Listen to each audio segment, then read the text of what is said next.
I'm on, I think it's called Stokewood Road. I walk down this one quite a lot because every time I walk down here I just notice all of the different trees, and it's really funny because it's just off of the road that I live, and it means that I can walk straight to Merrick Park, but something about like you just turn the corner and it's a completely different street. Like, I don't know whether it's just more expensive houses, it's not student housing, so people have time to move in and look after their garden and everything, but it's just really interesting how I turn around the corner and there's all these different trees, funnily enough. Why did I choose this route? Probably because trees.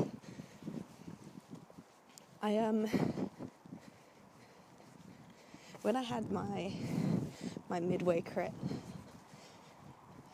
I sort of showed them a few of the stuff that I was going to pull together into becoming this idea, which I didn't really know at the time, but it did become this idea. And I'm interested to see how they're going to react to my final piece, because it didn't like me using writing. But for me, it's important that there is some writing in there, because a big part of who I am and what my art means is that on the surface it isn't a lot, but the words is what explains it.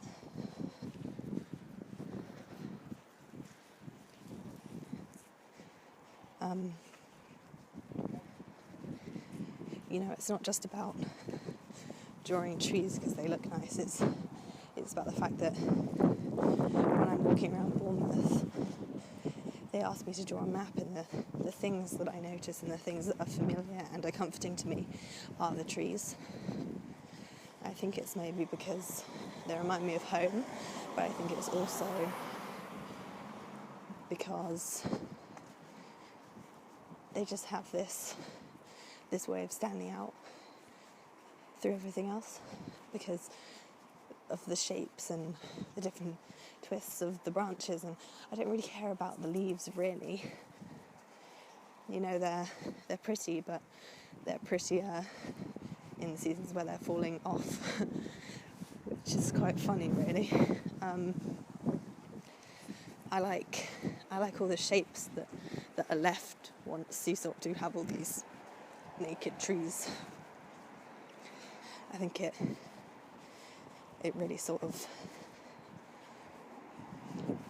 I don't know, it's a bit like when you look up at clouds and you see, that's a dog, that cloud is this, that cloud is that, and that's like a thing that quite a lot of people do. But I look at trees and I see things in them, shapes in them that remind me of, either like books when I was younger that remind me of trees at home, places I've been. Like I went up to London the other week, and simply doing this project has just made me completely obsessed with trees. I'll cross the road and wait to talk because you're not going to be able to hear a thing I am saying.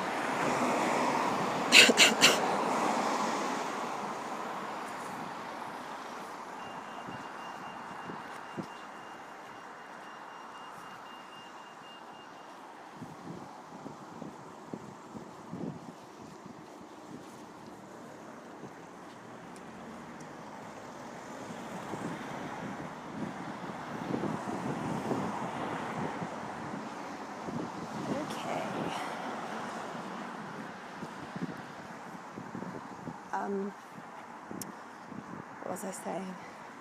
I lost my train of thought now, but see, I say I don't like leaves, but then there's this tree here that's like, it's got all of these orange and red, like teardrop shaped leaves hanging from it, and it looks like a wind chime. It sort of reminds me of, really, like when you go to big markets and they have all the handmade wind chimes. It reminds me of that sort of thing. And that's the thing, like all the different shapes, they remind me of different things. Like oak trees to me just remind me of my primary school, because we had this huge tree that was sort of the centre of, it was like our school logo. It was where people sort of played. I remember trying to jump, because it was absolutely huge, trying to jump from one root to another one, slipping and just grazing all down my back. And that sounds like a strange thing to remember, like fondly, but it just reminds me of when I was younger, really, I guess. Like a lot of the stuff, the media I chose to use, I haven't drawn in felt tips since I was, 12? So it's been quite nice to do that, I guess. But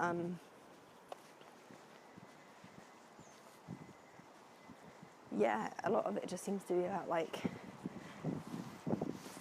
memories that these trees remind me of, and it sounds so ridiculous, and so I feel like I'm like, the fine art gallery who just like pulls shit out of nowhere and just is like, this means this. But when you move somewhere new and you're unfamiliar with everything, and you're away from home for the first time, and you're sort of wondering what the hell you're doing here, it's comforting to look at things that are both familiar and simple, and to use them as a way to ground yourself and a way to, not look back on when you were at home as being, oh, I wish I was there, but just a comfort to have that there, really. And it's quite funny because it sort of ended up becoming influence for, there's an echo in here. It started, it became sort of an influence for the next tattoo I'm going to do as well. And I think it's really interesting how I can go from not really having any idea what I'm doing to sort of finding inspiration in the strangest places, because, growing up in a sort of country area, you're surrounded by trees, and I have a dog. I must have gone on hundreds of walks in my life and seen hundreds of thousands of trees, but only when I stop and start to think about what they mean and what they remind me of, and the shapes, and what sort of colour vibes I get from them. That's the only time that I've really started to notice them, and for them to mean something to me. And I just think, like, art can do that. It can make you notice things that you never would have even looked at before. I'm intrigued to see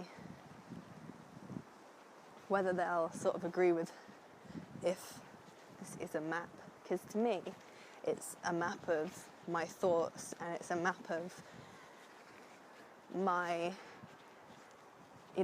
this route that I'm walking right now is my Bournemouth. It's, I walk this almost every week, more than once a week, and it's not to go to uni, it's just to walk, and it's not with a destination in mind. A lot of the time maps are focusing on, you get from here to here, and this is how, these are the things you'll see along the way, but that's not the point. It's about getting to where you're trying to get to. But for me, this is like my map of just looking at what's around me and sort of enjoying that, I guess.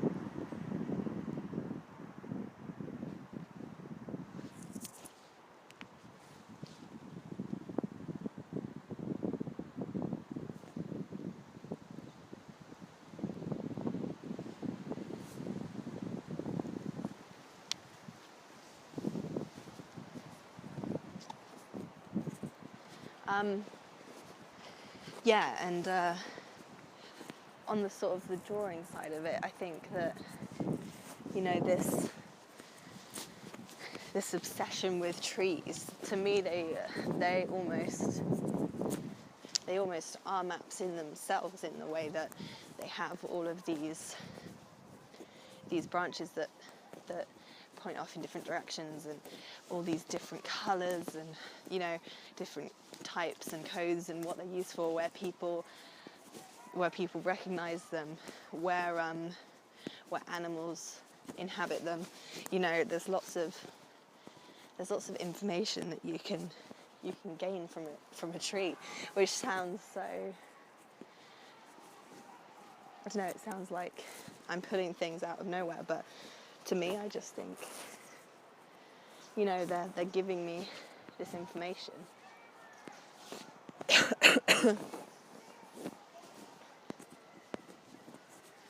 And I just think it's just so important to look around at things that you've always seen. When I started photography in my first year of A-level, it just made me look up, and looking up, you don't realise how much you've been missing. And I think it helped me a lot with where I get my ideas from now, because I look for ideas in plain sight, because I think maybe the things we sort of not take for granted, but the things that we just acknowledge as an everyday part of our life, I think maybe they're the important things. Especially if, like me, you come from somewhere where nature is such a big part of your life. I just think it's important to acknowledge it,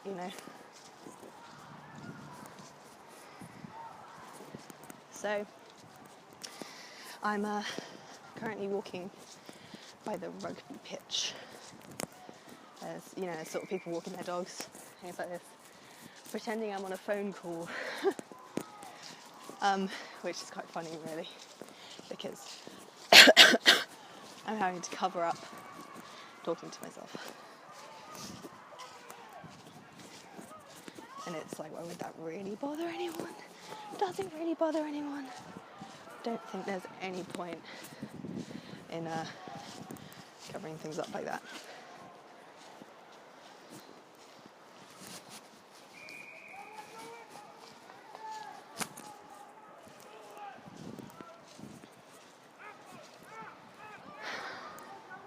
There's I sort of reached a point in my project where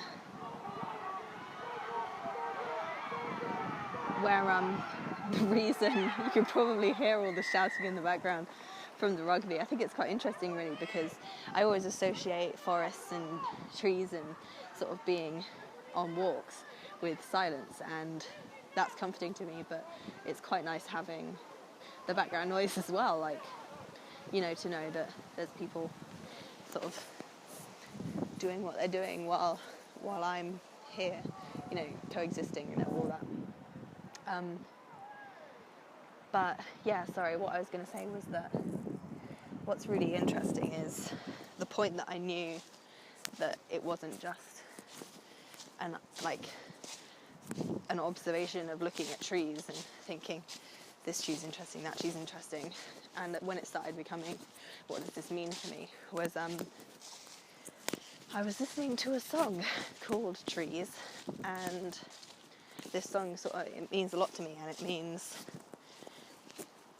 a lot to my friends, and it's a comfort in the way that it's something that understands how maybe I see the world, and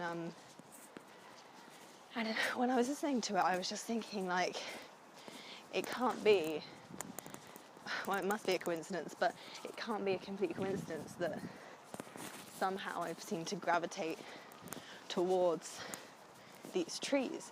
And I just thought, you know, I need to stop pushing to the back of my head that they're just trees, and open up to maybe what they really mean to me and what they really make me feel.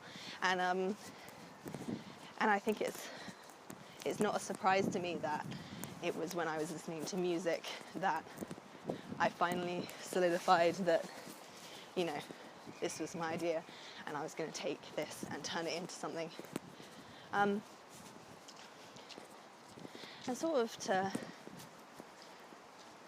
think about it like in a way that when people see my project, they might just think, you know, it is just trees, in quotation marks. But to me, like, the words are what explain it, and the words that I have to say and I have to write to do with these trees, that's what makes them matter. And I think, you know, a lot of the time people don't like words because they're blunt and they might just be interpreted in one way. But from my practice runs and things that I put on social media, you know, I put up one drawing of a tree that was just asking the question, am I doing enough? And when I said, am I doing enough, I just meant, you know, am I doing enough work? Because in my last recording, that's what I was talking about. I was thinking, have I done enough of this? Have I done enough of that? And I tried to break out of that mentality now and just to go with what I enjoy. But yeah, so that was what I saw it as. And someone reposted it, asked me first, of course. Someone reposted it, and it was a Buddhist Facebook group, I believe, and they sort of put two and two together with the tree and the words and said, you know, are we doing enough for the environment? You know, do we ever think that maybe the environment is asking us, are you doing enough? And I thought it was really interesting that I'd never even, you know, I was so fixed on my thoughts that I didn't realise that they could interpret it that way.